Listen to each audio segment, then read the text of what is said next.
Klaviaturanın kursoru idarə edən klavişlər olan sırasını müəyyən edin. Kursoru idarə edən klavişlərimiz bizim Home and Page Down, Page Up olacaq. Bunlar da verilib bizdə Y variantında. Page Down dediyimiz zaman kursorda bir ekran qədər aşağı, Page Up dediyimiz zaman bir ekran qədər yuxarı, Home sətrin əvvəlinə, N isə sətrin sonuna hər biri kursorla işləyir. Ona görə cavabımız olacaq Y variantı. Lalə rəfiqəsindən ağlında 6 hərfli söz tutmasını istəyir. Sözün hər bir hərfini əlifba sırasına uyğun olaraq 2 ədəd sağa sürüşdürməsini, daha sonra isə ilk 2 simvol ilə son 2 simvolun yerini dəyişdirməsini istəyir. Şifrələnmiş, yəni alınmış sözümüz artıq qupung adlanır. Bu sözü tapmalıyıq. Artıq bu hansı sözü tutub ağlında, bunu biz tapmalıyıq. İlk olaraq bu şifrələnmiş sözümüzdür bizim. Biz bunu artıq deşifrələməliyik və arxaya gedə-gedə edilən əməlləri arxaya gedə-gedə tapacağıq. Deyir, əvvəlki ilk simvolla son 2 simvolu yerini dəyişdirmişik. Yəni, bu hissə ilə bu hissənin artıq yeri dəyişdirilməlidir. Olacaq N, G, U, Q, P. Bu ifadə. Daha sonra deyib isə bunu 2 ədəd sağa sürüşdürdükdən sonra bu ifadə alınıb. Deməli, biz sola sürüşdürərək bunları tapa bilərik. N hərfindən 2 ədəd sola sürüşdürsək. Baxacaq ki, nədir? N buradadır. 2 ədəd sola sürüşdürdükdə L hərfi alınır. Deməli, N-ın D şifrəsi L-dır. G-ni də eyni qayda ilə baxsaq. G-nin 2 dənə sola sürüşdürsək, alınacaq E. U hərfini 2 ədəd sola sürüşdürsək, alınacaq S. Q hərfini 2 ədəd sola sürüşdürsək, alınacaq O. P hərfini 2 ədəd sola sürüşdürsək, alınacaq N. İndi bunların hamısını birləşdirsək, lesson adlanan ifadə çıxacaq. Deməli, bizim sözümüz lesson imiş. Cavabımız olur B variantı. CMYK rəng modelinə əsasən ağ rəngdən hansı rəngi çıxsa sarı rəng alınacaq. Biz bilməliyik ki, bizim bütün rənglərimiz RGB palitrasına uyğun çıxarılır. Yəni, CMYK-nı belə biz ağ rəngdən RGB rənglərini çıxmaqla alacağıq. Bunları alt-alta düzürük öncə. Hansı rəngin altında RGB modelindən olan rəng varsa, deməli, həmin rəngin alınmasında o rəng istifadə edilməyib. Yəni, yellow'un alınmasını bizdən soruşursa, yəni sarı rəngin, burada biz ağ rəngdən bunun altında yerləşən B, yəni blue rənginə çıxmaqla alacağıq burada. Yəni, ağdan mavini çıxarsaq, bizdə sarı rəng alınacaq. Bu isə bizdə verilib C variantında. Kaspi qovluğunda 6 ədəd fayl yerləşdirilib. Fayl maskalarından ulduz və sualdan istifadə edərək bu ifadə maskasına uyğun gələnləri seçməliyik. Biz bilməliyik ki, sual işarəsi bir simvolu gizlədir. Ulduz işarəsi isə ixtiyari simvolu gizlədə, həmçinin boşluğu da gizlədə bilər. İlk olaraq başlamalıyıq ki, bizdə mütləq ön hissədə 2 dənə simvol və dərhal 3-cü simvolumuz B olmalıdır. Verilənlərin arasında 3-cü simvolu B olmayanı silməliyik. Baxaraq ki, burada 3-cü simvolu A verilib, ona görə bu hissəni silirik. Həmçinin 6-cıda 3-cü simvolumuz A verilib. Digərlərini yoxlayaq. Bura qədər normal gəlir. Ulduz işarəsi dedik ki, həm boşluq maskalaya bilər, həmçinin ixtiyari sayda simvolu. Yəni, burada B-dən sonra C-də gələ bilər birbaşa və yaxud da ki, hər hansı ifadə gəlib daha sonra C verilə bilər. Amma C-dən sonra isə mütləq 2 dənə simvolumuz olmalıdır. Baxırıq. Burada C-dən sonra mütləq 2 dənə simvol verilib. C-dən sonra 2 dənə simvolumuz var. Burada da var. Burada da var. Burada da var. Daha sonra baxırıq ki, uzantıda A-dan istifadə olunmalıdır artıq bizdə. Hamısında istifadə olunub. Bizim variantlardan 3 ilə 6-nın çıxmaqla yerdə qalanlar 1, 2, 4, 5 verilən maskaya uyğun gəlir. Deməli, bizim cavabımız olacaq C variantı. Python dilində yazılmış proqramın nəticəsini müəyyən edək. Bu, deflərə, yəni yeni funksiyanın əlavə olunması proqramına aiddir. İlk olaraq bilməliyik ki, biz baxdığımız zaman proqrama aşağı hissədən önə doğru gedəcəyik. Fət adlı dəyişənə diff-5 funksiyası daxil edilib və bunu çap edir. İlk olaraq diff ilə başlayan funksiyamızdan başlayırıq. Yəni, buradakı ifadəni aparıb burada yerinə qoyacağıq. Hesablayaq. Diff 3, 5. Yəni burada x-imiz 3'dür, y-imiz isə 5'dir.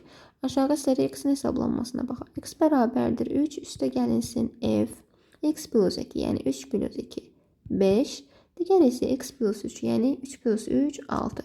Deməli, artıq biz burada f 5, 6'nı tapmalıyıq. Gedək, artıq burada aldığımız hissəni burada hesablayacağıq. 2 dənə defimiz var bizim burada.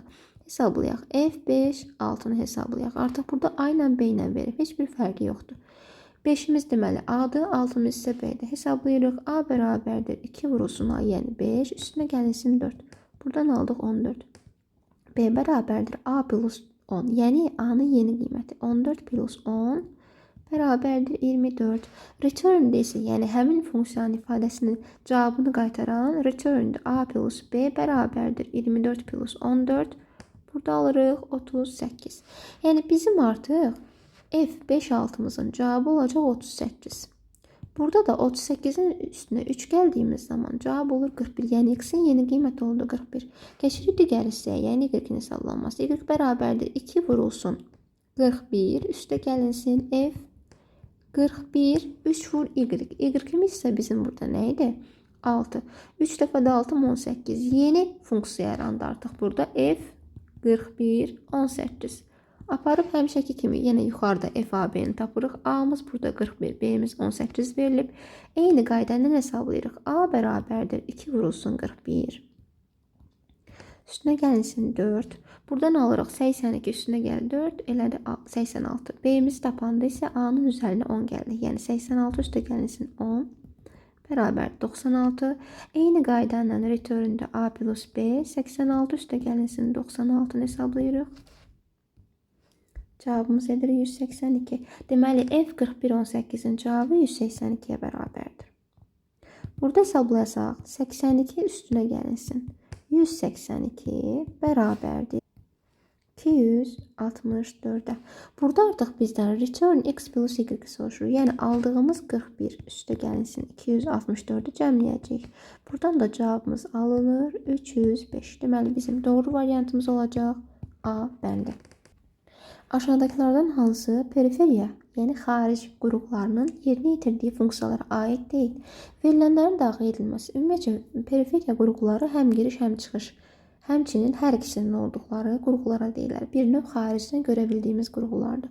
Verilənlərin daxil edilməsi ola bilər, verilənlərin mübadiləsi ola bilər, xaric edilməsi ola bilər, nümayiş ola bilər, amma verilənlərin emal edilməsi digər qruqlara, daxildə olanlara aiddir, xaricdə olanlara yox. Cavabımız olacaq C variantı. Registr ən sürətli yaddaşdır cümləsi 1024 simvolu əlifba ilə kodlaşdırılıb. Yəni bizim n-imiz 1024. Bir simvolumuzun həcmi isə olacaq burada i bərabərdir 10 bit. Daha sonra kursor cümlədə ilk rast gəldiyi ə hərfindən dərhal sonraya yerləşdirilib. Bizim cümlədə ilk rast gəldiyimiz ə hərfi buradadır. Və dərhal sonra deyirsə, ta bu hissədə biz kursorumuzu qoyduq. Daha sonra 3 dəfə backspace əmri. Backspace əmri isə soldan silməkdir. 3 dəfə vurduğu üçün buradan ə silinir, boşluq silinir və r hərfi silinəcək. 5 dəfə isə delete əmri icra olunur. 5 dəfə delete sağ tərəfdə olan simvolları silir.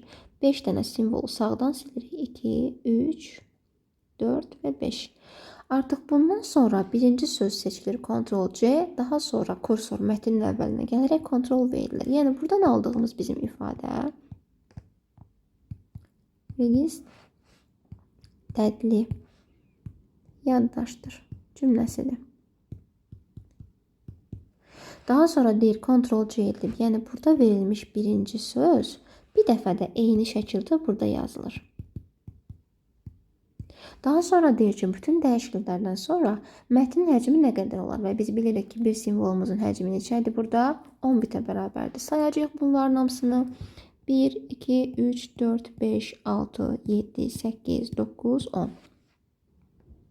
Artıq hesabladıq ki, bu simvollarımız oldu 10. Deməli, eyni olduğu üçün bu hissədə olacaq 10. Bunu hesablasaq 1, 2, 3, 4, 5, 6, 7, 8, 9, 10. Bu hissədə də 10 dənə var. 3 dənə 10 simvolluq və biz bilirik ki, boşluqlar da sayı. 2 dənə də boşluğumuz var. Burada deməli 32 dənə simvolumuz var bizim. Və biz bunların həcmini tapmaq üçün 32-ni vursaq 10-a, Bu eləyəcək 320 bit. Variantlara baxırıq. 320 bit varmı? Yoxdur. Deməli, bayta çevirməliyik. Çeviririk bayta. 8-ə bölürük. Cavab da olur 40 bayt. Deməli, bizim cavabımız olacaq D variantı. Elektron cədvəl fraqmentinə əsasən C2 xanasındakı düsturu D5 xanasına köçürsək, D5 xanasında hansı düstur görünəcək? İlk öncə baxırıq. C2-dən D5'ə gəldiyimiz zaman sütunla sətirlərimiz necə dəyişəcək? Sütunumuz bir dənə artıb, olacaq plus 1. Sətirlərimiz isə 3 dənə artıb, olacaq plus 3. İndi buradan aldığımızı tətbiq edək düsturumuza. Düsturumuzu isə A2 üstə gəlinsin dollar B2 vurulsun B1'dir. Dollar işarəsinin qarşısındadsa köçürmə zamanı onlar dəyişilməyəcək. Tətbiq edək. Sütunumuz hərflərlə, sətirlərimiz isə rəqəmlərlə ifadə olunur. Sütun bir dənə artdığı zaman A olacaq B, sətiri 3 dənə artdığı zaman 2 olacaq 5. Üstə gəlinsin. Dollar var, dəyişməli. Sətrimiz 2 idi, artdı oldu 5. Vurulsun B olacaq C, 1 olacaq 3 dənə artdı 4. Bu ifadənin olduğu variant isə verilib Y variantında. Doğru cavabımız oldu Y variantı. Proqram fraqmentini hesablayaq. X12, Z isə 135 verilib. Burada hər ikisinin fikir versək, vergüllə ayrılıb. Yəni qiymətləri eyni anda dəyişir. Artıq yeni qiymətlərini götürmürük. X bərabərdir 2 vurulsun X, yəni 12 vurulsun 2, 24.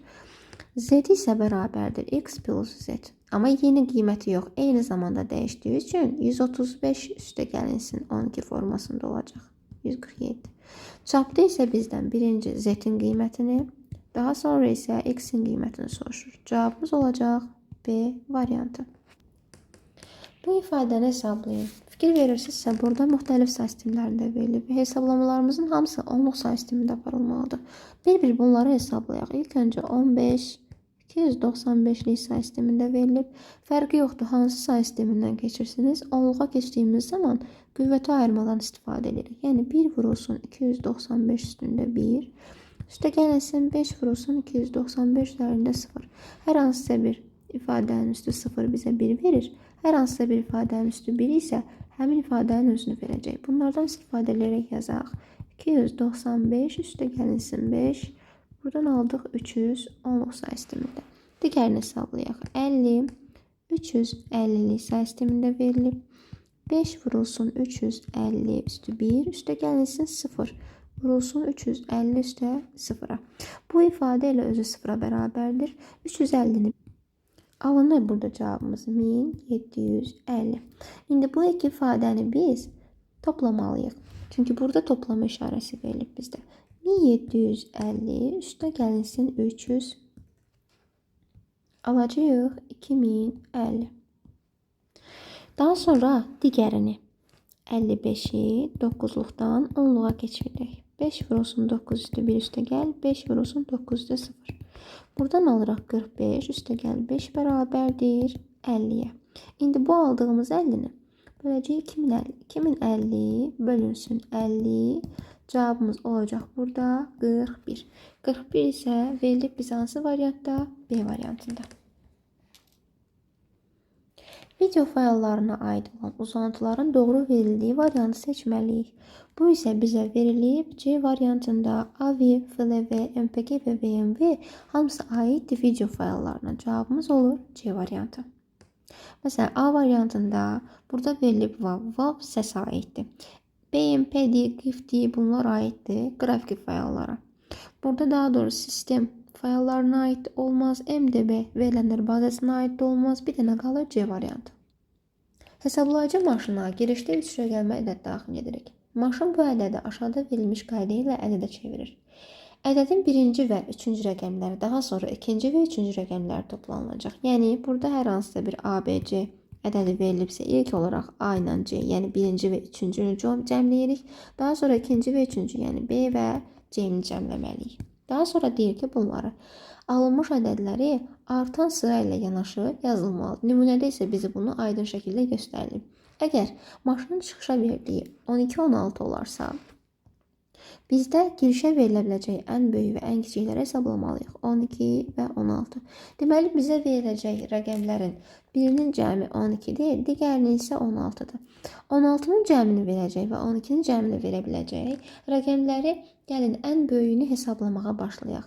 Yəni, burada 16 verməsi üçün 9 və 7-ni götürə bilərik. Həmçinin 12 verməsi üçün isə 5-i götürə bilərik. Burada artıq bizdə fikir versəniz, deyir ki, birinci və üçüncünü cəmləyəndə, amma baxaraq ki, burada 9 ilə 5 cəmlədiyimizdən bizə 14 verir. Deməli, bu deyil. Bunların yerini dəyişdirsək, bu formada versək, artıq birinci ilə üçüncünü cəmləsək, bizə verəcək 16, ikinci ilə üçüncünü cəmləsək, bizə verəcək 12. 9 ilə başladığı üçün biz bunu ən böyük qiymət olaraq götürə bilərik. İndi isə ən kiçiyini yoxlayaq. Görək, ən kiçiyi biz hansını götürə bilərik? Ən kiçiyini dediyi üçün isə biz 3, 7 və 9 rəqəmlərdən istifadə edə bilərik. Baxsaq əgər 3 və 9-un cəmi bizə 12, 7 ilə 9-un cəmi isə bizə 16 verəcək. Yəni bizdə ən kiçik desə 3, 7, 9, ən böyük desə isə 9, 5, 7-dən istifadə edə bilərik. Sonda isə bizə deyir ki, istifadə olunan bu ədədlərin, rəqəmlərin cəmi bizə neçə olacaq? Rəqəmləri cəmləyək. 3 üstə gəlinsin 7 üstə gəl 9, üstə gəl 9, üstə gəl 5, üstə gəl 7. Burada bizə verir 18, bu hissələr bizə verəcək 8, 7 ilə 7 ilə cəmləsək 14. Buradan alarıq 18 üstə gəlinsin 14, üstə gəlinsin 8. 32 üstə gəl 8 edəcək 40. Deməli, bizim doğru variantımız oldu. Y variantı. Aşağıdakilərdən hansı tegdir? HTML mövzusuna aid bir sualdır ki, burada size, background color, border, haze adlanan bunların hamısı atributdur. Yalnız A variantında verilən font teglərin içərisində yazılır. Yəni, tegdir, font tegidir. Cavabımız olacaq A variantı. Word-də ilə səhifəlik sənəd şəkildəki kimi çapa verilib. Neçə dənə çap vərəqi lazımdır? İlk olaraq baxırıq ki, 50 səhifəlik versiyada burada custom print, yəni özümüz əlimizlə daxil edirik vərəq saylarını. Gəlin hesablayaq. 2-dən 12-yə qədər hesablayanda 12 ilə 2-nin hər ikisi də iştirak etdiyi üçün 12-dən 2 çıxıb üzərinə 1 gəlirik. Yəni burada 11 dənə vərəq var. 31-dən 21-ə, daha doğrusu 20-dən 31-ə dediyimiz zaman yenə 31-dən 20 çıxırıq. Üzərinə 1 gəlirik. Eləyəcək burada 12, bir dənə də 18-ci vərəq, bir dənə də əlavə vərəq gəlir. Bunları cəmləsək 11 üstə gəl, 12 üstə gəlsin 1, bərabərdir 24 vərəq. Deməli, bizdə hələ ki 24 vərəqimiz var. Daha sonra birinci olaraq biz bura baxmalıyıq, ikinci olaraq bura, üçüncü olaraq bura, dördüncü hissə isə bura. Birinciyə baxdıq, aldıq 24 vərəq. İkinci hissədə deyir ki, both side, yəni 200 olmalıdır. Əgər bizim vərəqimiz 200-dürsə, 24-ü böləcəyik 2-yə, əlimizdə qalır 12 vərəq. Daha sonra üçüncü olaraq deyir ki, sənin bir səhifəndə 8 dənə vərəq çap olunsun. Yəni 12-ni də bu dəfə 8-ə bölürük. Bir tam neçəsə düşür burada. Bizdə də printer yarım olanda vərəqi cırıb verə bilmədiyi üçün bunu yuvarlaqlaşdırırıq. Bir vərəqdən 2 vərəqə keçirdirik. 2. Aldığımız bu 2 vərəqi isə ən sonda 4-cü hissə kopya sayısına vururuq. 2 vurulsun 8 bərabərdir 16 vərəq. Deməli, çapda bizə 16 dənə vərəq lazım olacaq. Cavabımız olur D variantı. Klaviaturadan sırayla 5, 12 və 8 rəqəmlər daxil edilib Python dilində yazılmış proqramın nəticəsini hesablayaq. Yəni, burada deyir ki, A-nın qiyməti 5, B-nin qiyməti 12, C-nin qiyməti isə 8 verilib. Daha sonra soruşur, deyir, if A vur B plus C 100-dən böyükdürmü? Hesablayaq. If ikinci if hesablayırıq. A vurulsun B, yəni 5 vurulsun 12 üstə gəlinsin 8 bərabərdir. Buradan alırıq 68. 100-dən böyükdürmü? Deyirik, yox. Deməli, biz buna baxmırıq, bunu çap etməyəcəyik artıq. Else içindəki ifi yoxlamalıyıq. Digər ifdə deyir ki, C bərabərdirmi A-nın qüvvətində 2-yə? A-mız nədir bizim? 5. 5-in qüvvətindəki 25-dir. C-miz isə bizim burada 8 verilib. 8 ilə 25 bir-birinə bərabərdirmi? Yox. Deməli, artıq bunu da çap etmirik. Digər else içərisindəki buna baxırıq. If deyir C 8-ə bərabərdirmi? Bəli. Artıq C-ni burada hesablayacağıq. C bərabərdir. 8-in qüvvətində 2 üstə gəlinsin 6. 64 üstə gəl 6 bərabərdir 70. Digər ifdə soruşur ki, C kiçikdirmi 70-dən? C'mizin yeni qiyməti 70 oldu. 70 70-dən kiçik olmadığı üçün yenə bu ifadəyə baxmırıq. Else-nin içərisindəki printi çap edəcəyik. Yəni cavabımız olacaq lap çox oxu. Cavab olur B variantı. A və B dəyişənlərinin yerlərini dəyişmə alqoritmi hansı variantla düzgün verilib? Variantlarla işləyək. Amma burada biz daha aydın görmək üçün A ilə B-nin yerinə ixtiyari bir qiymət verək. Məsəl üçün A-ya veririk 3, B-yə də verək 5. A variantını yoxlasaq deyir C bərabərdir 5, yəni B-yə. A da bərabərdir 5. Daha sonra deyir ki, A-nın qiyməti yenə C-yə bərabər olsun. Yenə qiymət elədik 5-ə. Burada artıq hər hansısa bir yer dəyişmə söhbəti olmadığına görə A variantı cavabımız deyil. B-yə baxaq. Deyir ki, C bərabərdir B, yəni 5-ə. B-nin qiyməti bərabərdir A-ya, yəni 3-ə. A-nın qiyməti də bərabərdir C-yə, yəni 5-ə. Artıq biz dəyişənə əvvəldən A-ya 3, B-yə 5 vermişdiksə, B variantında B-ni 3, A-nı 5 elədik. Deməli, artıq burada verdiyimiz dəyişənlərin qiymətləri dəyişdi. Cavabımız olacaq B variantı. Diskdəki informasiyaları sıxaraq boşluqları aradan qaldıran və diskin tutumunu artıran utilit hansıdır? Burada diskin tutumunu artıran və boşluqları aradan qaldıran drive space adlanan utilitimizdir. Cavab olacaq B variantı. Aşağıda verilmiş akses cədvəlində bu sorğuyu ödəyən yazılar, yazı deyəndə bizdən sətir soruşur. Hansılar olacaq? İlk olaraq baxırıq. İnformatikası 4, OR, riyaziyyatı 5. Burada OR deyəndə birləşdirmə götürürük. Birləşmə. Ənd dediyimiz zaman kəsişmə. Not dedikdə isə inkar götürəcəyik. Yazdıqlarımızı üstündə tətbiq edək. İnformatikası 4-ə bərabər olanlar hansılardır? Baxırıq. 3 və 4-cü yazıların informatikası 4-ə bərabərdir. 3, 4, OR. Riyaziyyatı 5-ə bərabər olanlar. Riyaziyyatı 5-ə bərabər olanlar 2, 3, 4 olacaq. Biz bunları birləşdirsək 2, 3, 4 almış olaraq. Daha sonra deyir add not fizika 5 or not soyadı i ilə başlasın. İlk olaraq yenə biz mötərizənin içərisini həll edirik.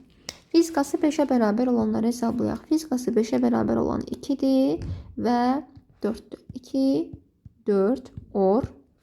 Amma qabağında not var. Yəni demək istəyir ki, soyadı i ilə başlamasın.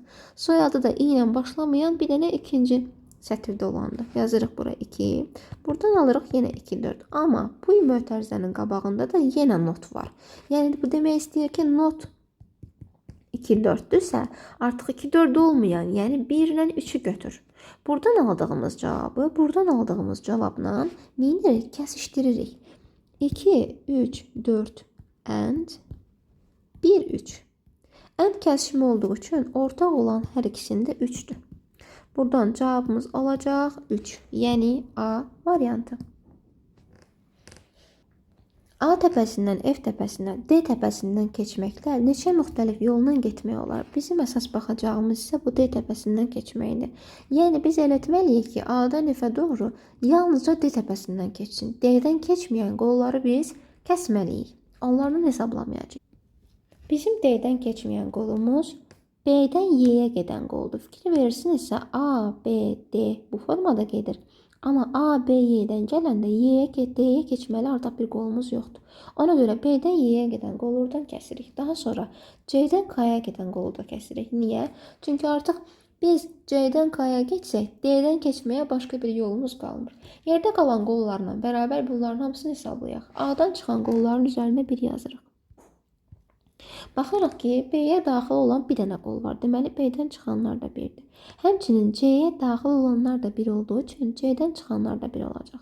Hesabladıq, baxdıq ki, D-yə daxil olan qolların sayı 3 olub. Deməli, D-dən çıxanların da üzərinə 3 yaza bilərik. Y-yə daxil olanlara baxırıq ki, Y-dən artıq B-dən daxil olanı kəsdiyimiz üçün bir dənə D-dən keçənə baxacağıq. Y-yə daxil olan 3 olacaq. Deməli, 3 də çıxır. K-ya daxil olan 3 olduğu üçün yenə 3 də buradan çıxacaq. M-ə daxil olan bir dənə qolumuz var, o da 3-dür. Bunu da burada yazırıq. F-ə daxil olan baxırıq. 1 burada, 1 burada, 1 burada, bir də burada. 4 dənə ox var və hər birinin üzərində 3 yazılıb. Yəni 4 vur 3 bərabərdir 12. Deməli 12 müxtəlif yolla biz gedib A-dan F-ə D təpəsindən keçməklə keçə bilərik. Cavabımız olur C variantı. Bu ifadəni həll edərək x-i tapmalıyıq. İlk olaraq bizim gördüyümüz bu 2'nin qüvvətlərinə gətirilə bilər. 2 üstündə 6 qüvvətli 2x plus 4 bərabərdir. 2 üstü 4 üstü x. Amma fikir verəcəyimiz bu baytlandır. Bu isə terabaytlandır. Bərabərlik ortada olduğu üçün hər ikisini eyni ölçü vahidinə gətirək. Yəni terabaytı biz bayta çevirə bilərik. İlk öncə arasındakı məsafələrə baxırıq. Bit, byte, kilobayt, megabayt və gigabayt və terabayt. Biz indi burada baytdan terabayta gəlməliyik və bilməliyik ki, bitlə bayt arasındakı üstü 3-dür, amma qalanların hamısında üstü 10 olaraq gedir. Biz baytdan terabayta gəlsək 4 dənə məsafə keçmiş oluruq. Yəni burada da 4 dənə 2 üstü 10-u bir-birinə vuranda 2 üstü 40 edir. Yəni biz buradan üstləri vursaq 2 üstündə 12x plus 24 bərabərdir. Bunu da birbaşa terabayta çevirsək 2 üstündə 4x vurulsun 2 üstündə 40-a. Elədi baytla. İndi burada əsasları çıxsaq, burada da üstlər toplansa, olacaq 12x plus 24 bərabərdir 4x plus 40-a. X'lər bir tərəfə keçsə, 12x çıx 4x bərabərdir 40 çıxılsın 24. 8x bərabərdir 16. X də bərabərdir 2. Deməli bizim x'imiz alındı burada 2 olacaq B variantı. Python dilində yazılmış proqramı hesablayaq. İlk olaraq STR. Sualımıza baxaq. Python dilində yazılmış proqramı hesablayaq. STR dəyişənində list tipində olan 100 və 20 var. Append funksiyası isə listin sonuna element əlavə edir. Yəni bizim STR-miz olacaq 100, 20 və 25. Daha sonra deyir ki, STR-də birinci elementi silmək lazımdır. Delete silmək üçündür. Biz bilirik ki, nömrələmə sıfırdan başlayır və birinci yerdə duran 20'dir. 20 getdi. Daha sonra bizim ifadəmiz qaldı 100, 25 və sənə deyir ki, insert 50-ci yerə 80 əlavə elə. Burada da bizdə hələ ki 0-dan 1 var da. Biz burada gedib 50-ci yerə 80-i əlavə edəcəyik. Bu artıq 50-ci yerdədir. Və sonra bizə deyir ki, çap elə həmin dəyişəndə mənfi birinci elementi. Bizim nömrələməmiz normalda düzünə nömrələmə 0-dan başlayır. Tərsinə nömrələmə isə mənfi 1-dən başlayacaq. Və bizə deyir ki, get mənfi birinci elementi çap elə. Bunun üçün baxacaq mənfi 1-də duran hansıdır? 80.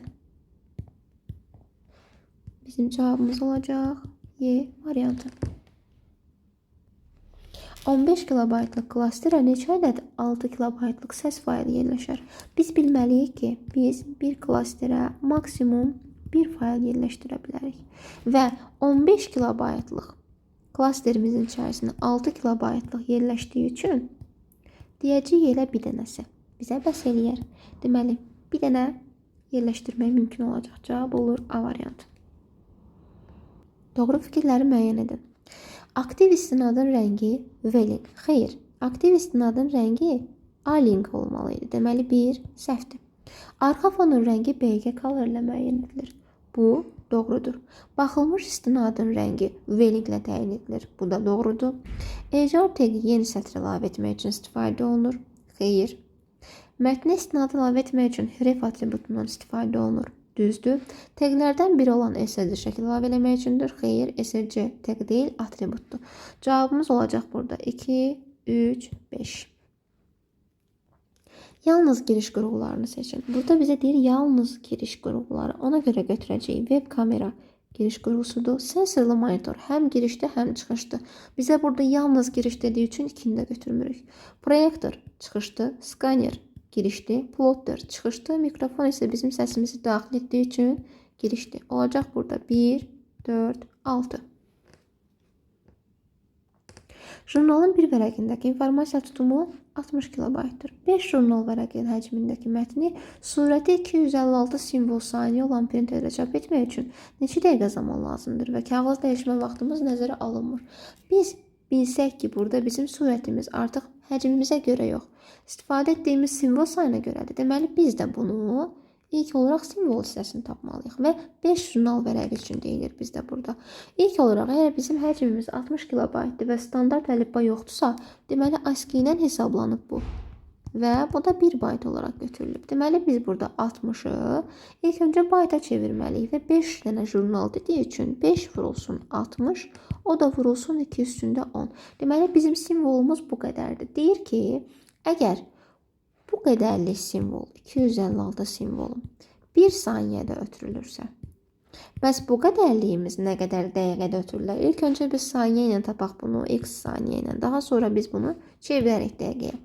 Tənasübümüzü qurduq. X bərabərdir artıq 5 vurulsun 60 vurulsun 2 üstü 10. 256-nı 2 üstü 8 kimi yazsaq. İxtisar getsə, yuxarıda qalsa 2. Yəni burada olacaq bizdə 4 vurulsun 5 vurulsun 60 saniyə. Saniyəni dəqiqəyə çevirəndə bilirik ki, 60-a bölməliyik. Bunlar da ixtisar gedir. Yerdə qalır 20 dəqiqə. Cavabımız olacaq 20 dəqiqə. 8-lik say sistemində verilmiş rəqəmləri fərqli ən kiçik üç rəqəmləri ikilik say sisteminə çevirib alınan ədəddə birlərin sayını tapmalıyıq. 8-lik say sistemində istifadə olunan rəqəmlər bilirik ki, 0-dan 7-yə qədərdir.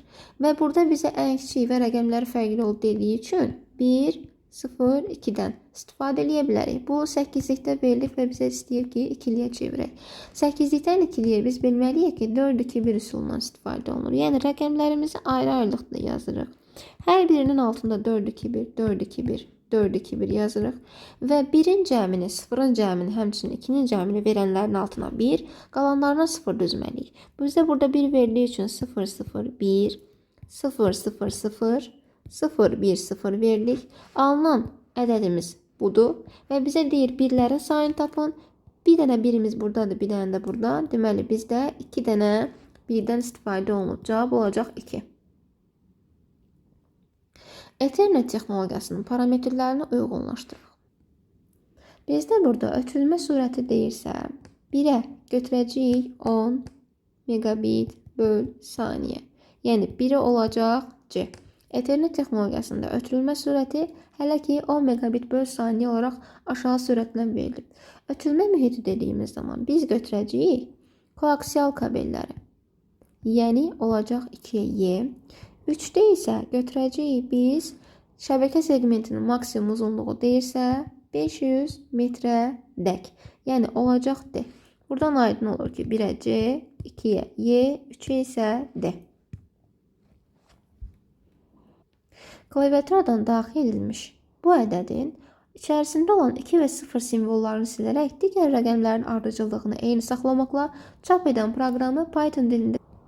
Burada bizə klaviaturadan daxil edilmiş dediyi üçün yenə biz inputdan istifadə etməliyik. Amma burada ədəd dediyi üçün də biz input sətri olduğu üçün biz burada bunu int-ə çevirməliyik. Məsəl üçün A bərabərdir int input ifadəsini veririk. Input sətirdə olduğu üçün bayaq qeyd etdiyimiz kimi int-lə verməliyik. Daha sonra burada silib təzədən yenə digər simvollarda əlavə eləsin deyə bir dənə boş siyahı veririk. Daha sonra while dövr operatorundan istifadə edərək deyirik ki, A nə qədər ki 0-dan böyükdür, bu zaman M bərabərdir A faiz 10, A bərabərdir A bölünsün 10. Burada bunun rəqəmlərini ayıracaq, digəri isə tam hissəsini götürəcək.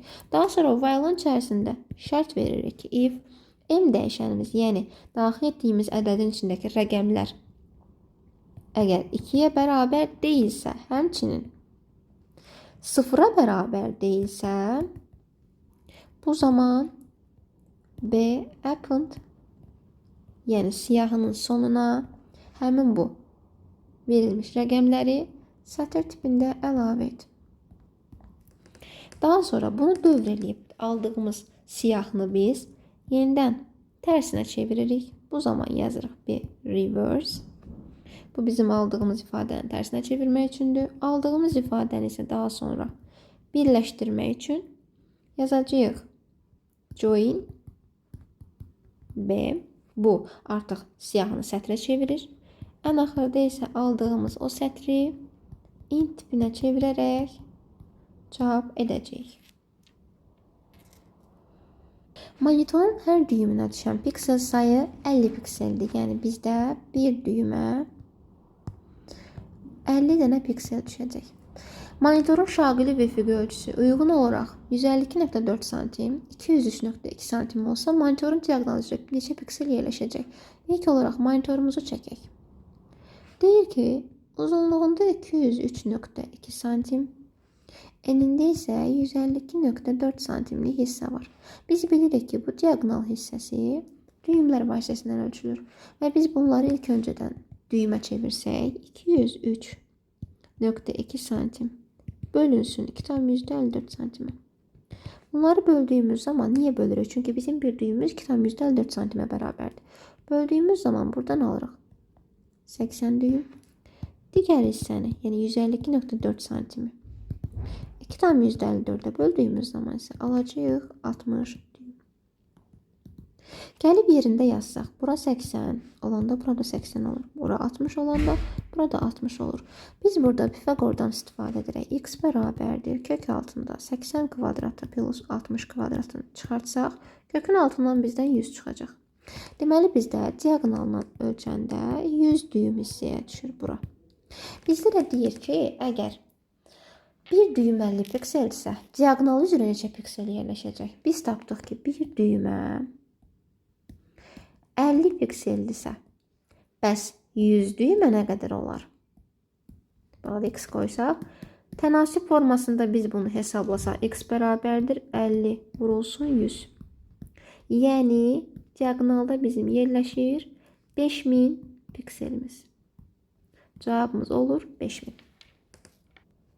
Girişə verilən iki ədədin ən kiçik olanını və ya bərabər olub olmamasını yoxlayan alqoritm blok sxemini quraq. Biz blok sxem qurduğumuz zaman ilk olaraq başlanğıc hissəni verən blokdan istifadə edirik. Daha sonra A və B dəyişənlərini təyin etməsi üçün paralleloqram. Daha sonra isə artıq bunların kiçikdirmi, bərabərdirmi bunu verməsi üçün şərt blokundan istifadə edirik. Şərt blokunda yazırıq A B-dən böyükdürsə, hə və yox qollarını çəkək. Hə qolunda bildirək ki, əgər A B-dən böyükdürsə, deməli bizdə B kiçikdir. Yəni bizim ən kiçiyimiz B-dir. Yox, əgər yoxla getsək, bir dəfə də soruşarıq. Bəlkə A B-dən böyük deyil, A B-dən kiçikdir. Burada da yenə hə yox qollarından baxsaq. Hə qolundadırsa, bu dəfə deyirik A kiçikdir. Və biz bunları dırnaqda verməliyik.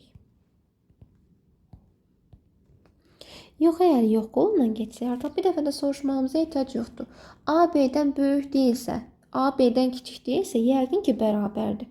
Bu hissəsinə də yazırıq ki, A və B bərabərdir.